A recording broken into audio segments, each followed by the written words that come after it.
ayan mga crypto, sabi po sa ating balita dito ay Ripple XRP just made another big move. Ayan.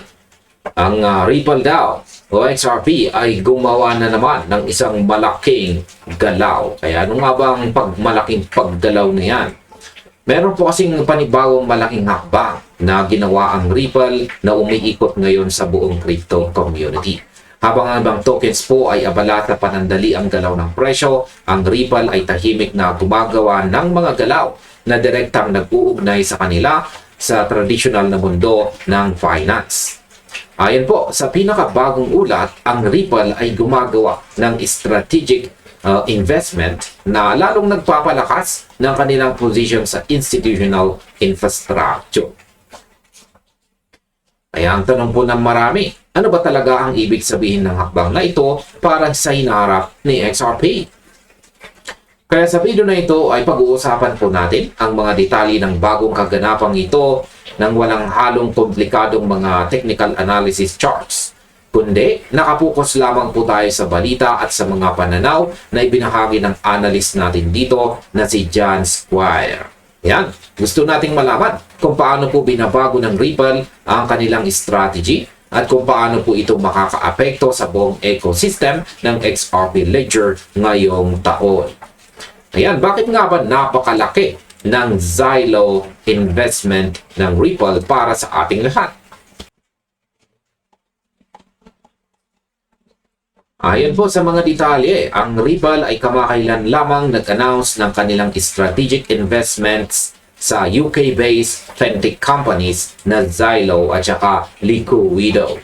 Habang ang Liquido ay nakatutok po sa regulated tokenization services, ang Zilo naman ay nag-develop po ng transfer agency technology na ginagamit ng mga malalaking financial institutions para pamahalaan ang mga investment funds at mag-maintain ng official shareholder records.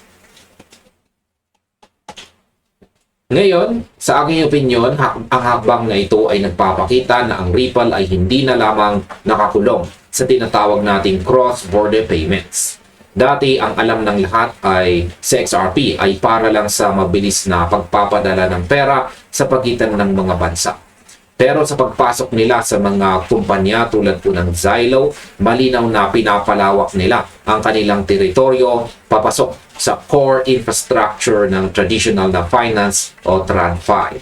Ang Zilo ay may direktang koneksyon sa mga kilalang pangalan sa mundo ng pagbabangko tulad ng Citi at saka State Street, pati na rin sa Fidelity International. Ibig sabihin, ang technology na sinusuportahan po ng Ripple ay ginagamit na ngayon ng mismong mga higanting institution na nagpapatakbo ng global finance. Sa halip na labanan ang traditional na system, pinili ng Ripple na maging pundasyon nito. Ngayon ay paano naman po pinalalawak ng Ripple ang kanilang focus lampas sa simpleng cross payments? Sa mga pahayag na ibinahagi po ng analyst na si John Squire, binigyang diin po niya ang diskarte ng Ripple kung saan ay lumalawak na lampas sa mga serbisyo at pagbabayad. Serbisyo po ng pagbabayad or payment services. Sa halip, ang kumpanya ay aktibong nagtatayo ng infrastructure na sumusuporta sa mga tokenized financial assets at modern investment products ng direkta sa ibabaw ng XRP Ledger. Sa aking opinion, napakalaking hakbang ito dahil ang pag-manage po ng fund ownership records at processing ng corporate actions ay mga mabibigat na proseso sa regulated financial markets. Noong unang panahon, napakabagal at napakamahal ng mga transaksyon ito. Sa pamamagitan ng paggamit ng XRP Ledger at mga platform tulad po ng Zilo, nagiging mabilis, transparent at mas efficient ang lahat. Nakita na natin kamakailan ang paglunsad ng isang tokenized fund sa XRP Ledger ng Aviva Investors. Kapag pinagsama-sama natin ang Liquido at saka ang Zilo, malinaw na inihahanda ng Ripple ang kanilang infrastructure para sa mas malaking dagsa ng mga institutional na pondo na gustong pumasok sa blockchain. Hindi na ito basta haka-haka, kundi unti-unti nang nagiging rektang bahagi ng pang-araw-araw na operasyon ng mga bangko.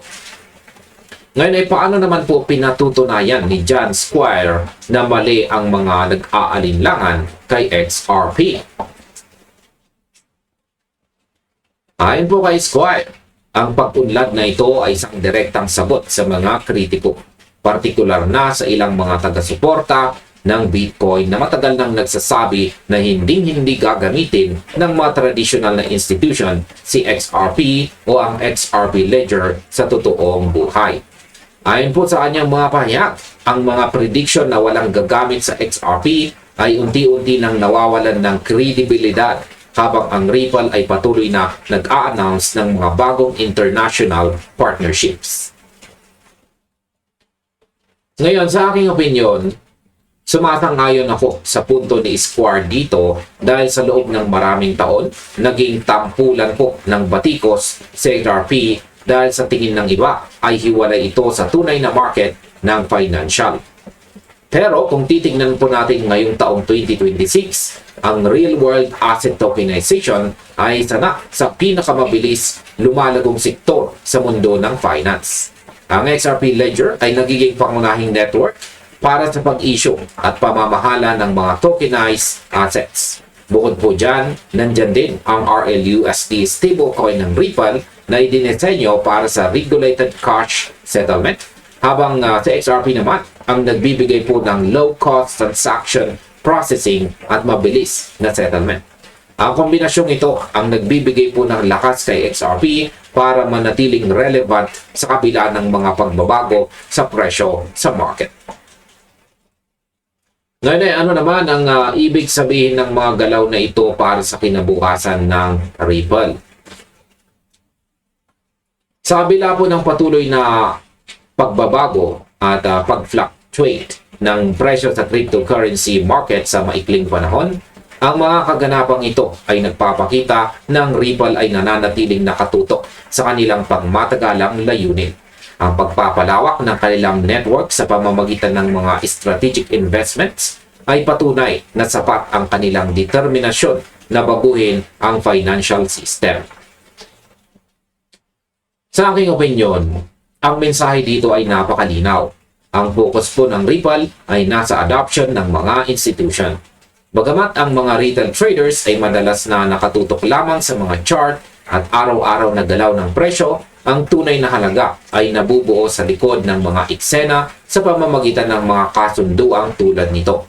Ang pagpasok ng mga kumpanya tulad ng Zillow sa network ng Ripple ay nagbibigay po ng matibay na tulay papunta sa mainstream finance. Habang parami ang mga asset managers na lumilipat po sa on-chain fund management, ang Ripple ay nasa perfectong posisyon para makinabang dito. At ayan mga kripto, sa kabuuan, ang pinakabagong galaw ng Ripple sa pamamagitan ng kanilang investment sa Zillow at iba pang fintech companies ay nagpapatunay lamang na ang kanilang pangmatagalang strategy ay patuloy na lumalawak sa tradisyonal na mundo ng finance. Ang pananaw po ni John Squire ay nagpapakita ng pag-aalinlangan ng iba ay unti-unting napapalitan ng patotohanan ng institutional adoption. At hanggang dito na lamang po tayo sa video na ito mga ka-crypto. Marami pong salamat sa inyong panonood. Maaring panoorin na rin po ninyo sunod ang recommended video natin dito.